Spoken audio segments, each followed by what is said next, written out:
গত বছর গাজা যুদ্ধ ঘিরে বিক্ষোভে উত্তাল হয়ে ওঠে কলাম্বিয়া বিশ্ববিদ্যালয়। ট্রাম্প প্রশাসনের অভিযোগ, বিশ্ববিদ্যালয় কর্তৃপক্ষ গাজায় যুদ্ধবিরোধী আন্দোলন ও ইসরায়েল বিরোধী বিক্ষোভের সময় ইহুদি ও ইসরায়েলি শিক্ষার্থীদের প্রতি বিদ্বেষমূলক আচরণ ও হয়রানির ব্যাপারে যথাযথ ব্যবস্থা নেয়নি। এর জেরে ট্রাম্প প্রশাসন $400 মিলিয়ন ফেডারেল অর্থায়ন বাতিল করে কলম্বিয়ার বিরুদ্ধে কঠোর পদক্ষেপ নেয়।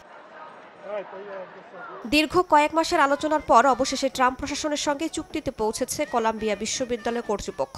এক ঘোষণায় কর্তৃপক্ষ জানিয়েছে মার্কিন প্রশাসনকে মোট $221 মিলিয়ন প্রদান করবে তারা। এর বিনিময়ে বিশ্ববিদ্যালয়ের ওপর থেকে স্থগিতকৃত ও বাতিল হওয়া ফেডারেল তহবিল পুনর্বহাল করা হবে।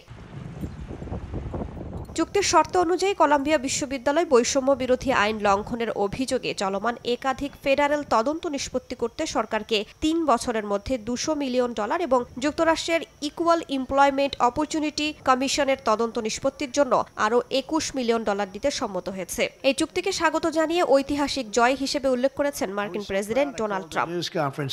রাইসা জান্নাত, সময় সংবাদ।